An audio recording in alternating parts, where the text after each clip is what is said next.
Pour cette nouvelle série de vidéos sur la chaîne, j'ai décidé de m'intéresser à la narration dans le jeu vidéo. Un jeu, un exemple, une manière de dérouler un récit. Aujourd'hui, le professeur Layton et l'étrange village. Si la série continue toujours son expansion, elle a commencé en 2007 sur Nintendo DS. Jeu d'aventure, jeu d'énigmes, le développeur nippon Level 5 a surtout pris le parti de créer un gameplay principal reposant sur la résolution de problèmes.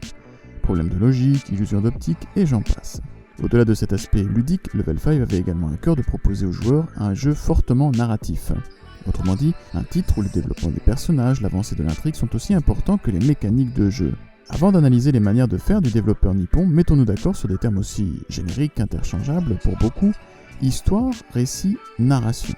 Partons d'une référence littéraire en matière de récit-narration, Gérard Genette. Dans sa tripartition tirée de l'essai Figure 3, Genette définit l'histoire comme une série d'événements qui touchent un ou plusieurs personnages et qui se déroulent dans un domaine donné. Le récit est, lui, l'organisation de cette histoire en un texte et le style dans lequel il est produit. Quant à la narration, elle est le mode de communication du récit.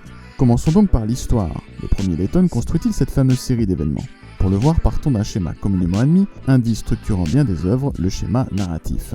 Développé dans les années 60 en partant des recherches de la linguistique structurale, il nous offre un cadre simple mais efficace pour débuter. Pour rappel, dans ce schéma, on dégage en général 5 étapes à l'écriture d'une histoire.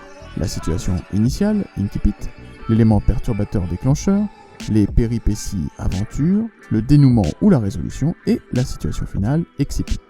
Le premier Layton nous projette directement dans l'élément perturbateur, soit un récit in media res, sans transition. Un texte initial nous pose tout de même un cadre qui sert également d'élément déclencheur. Dahlia Reynolds nous invite à venir au village de Saint-Mystère pour retrouver la pomme d'or, dissimulée par feu le baron Reynolds, pomme conduisant à son héritage dissimulé. Nos deux héros, Layton et Luke, son assistant, prennent leur petite voiture tel un littéral appel à l'aventure pour reprendre un élément d'un autre schéma narratif mythique, le voyage du héros de Joseph Campbell dans son essai « Le héros aux 1001 visages ». Les péripéties seront également au cœur du jeu. Trouver le village, puis y accéder, faire descendre le pont-levis, etc. Les embûches seront nombreuses jusqu'à la résolution finale. Layton et Luke entrent à la fin dans la fameuse tour du village, montent jusqu'en haut de cette dernière et y trouvent Bruno. Bruno travaille pour les Reynolds et contrôle tous les habitants du village qui ne sont autres que des robots. L'idée du baron décédé était de construire ce faux village pour cacher au sommet de la tour la fameuse pomme d'or, un ultime défi permettant de révéler un héritier digne de ce nom. Finalement, la pomme est retrouvée, cette dernière était dissimulée dans un portrait peint de Flora dans le manoir des Reynolds. À un endroit précis, un interrupteur provoque une ouverture dans le mur qui donne sur un immense trésor. Fin du dénouement, l'héritage est trouvé.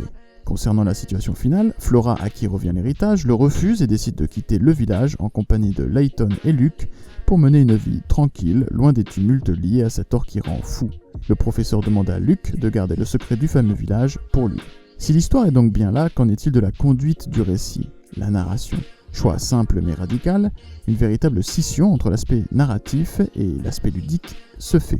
En résumé, on se balade dans le village de Saint-Mystère via une carte limitant nos déplacements, on rencontre des habitants du lieu-dit qui proposent des énigmes optionnelles ou obligatoires. La question de la cohérence et du lien, soit l'articulation entre le ludique, les énigmes, et le narratif, l'histoire qui progresse, est clairement secondaire pour Level 5, pour ne pas dire artificielle. La diégèse, soit comme dirait Genette, l'univers spatio-temporel désigné par le récit, est très souvent transgressée par des énigmes sans lien avec ce fameux univers. De temps en temps, le jeu nous gratifie de cutscenes, les fameuses scènes cinématiques, où le joueur regarde passivement un fragment de dessin animé. C'est beau, c'est séduisant, mais tout cela existe sans moi. La narration, donc la conduite du récit, donne l'impression d'être souvent sous-traitée. Si le jeu se construit en 9 chapitres, reprenant les éléments clés du schéma narratif comme on vient de le voir, l'exposé détaillé de la suite de faits et d'actions constituant l'intrigue, pour citer la définition de la narration selon le CNRTL, ne se fait véritablement que via les scènes cinématiques ou quelques dialogues sur lesquels le joueur n'a aucune prise réelle. La première énigme fait un effort pour conjuguer le ludique et le narratif.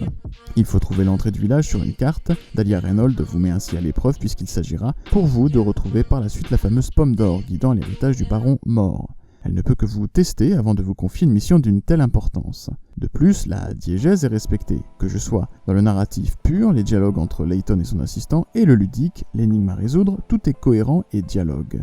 Le problème est que le reste des énigmes arrive trop souvent comme un cheveu sur la soupe, pourrait-on dire. Par exemple, pour l'énigme 9, le majordome Mathieu nous donne un problème à résoudre intitulé Paf le chien, juste pour voir notre habileté à résoudre des casse-têtes. Malgré ce que je viens de démontrer, le jeu ne présente pas une absence de cohérence, cette dernière est seulement fine et artificielle. Pour rappel, les habitants du village sont des robots devant tester notre habilité à surmonter et résoudre des problèmes. La profusion des énigmes, leur arrivée soudaine dans un dialogue, s'explique donc mais de façon un peu capillotractée.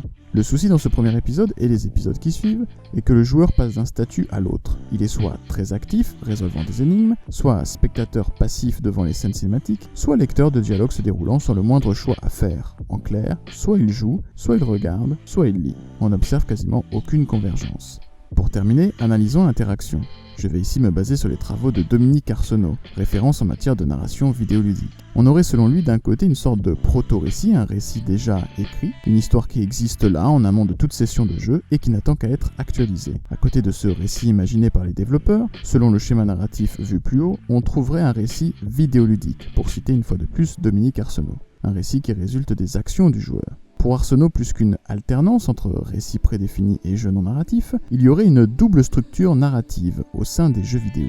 Mais qu'en est-il de l'interaction lorsqu'il s'agit de faire avancer le récit ? La fameuse interaction soit le cœur même et la singularité du média jeu vidéo. Gabe Zickerman, spécialiste américain en matière de gamification, évoque une classification quadripartite de l'interaction. Il y aurait l'interactivité cognitive, soit une interaction mentale, une interactivité fonctionnelle, une interaction physique comme tourner des pages, l'interactivité explicite, celle qui consiste à manipuler les éléments du récit, la plus forte donc, et la méta-interactivité, celle qui se passe en dehors de l'œuvre, comme écrire par exemple des fanfictions. Le souci dans ce premier letton, c'est que l'on assiste le plus souvent à une interactivité fonctionnelle. À la manière du lecteur qui tourne la page, le joueur fait avancer le dialogue ou la cutscene avec un bouton. Le récit ira là où il doit aller puisqu'il a été conçu en amont. Et surtout, les éléments narratifs importants qui font avancer l'histoire ne s'occupent pas vraiment de nous. La cinématique arrivera à tel moment, tel dialogue se lira à tel instant.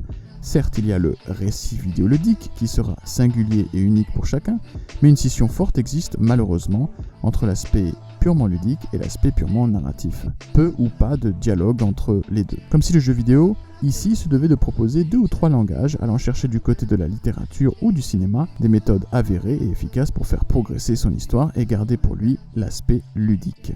Merci d'avoir suivi cette première vidéo de ma nouvelle série Narration et jeux vidéo. N'hésitez pas à me suivre sur Facebook, LitJV, aimez et partagez cette vidéo et surtout, bon jeu!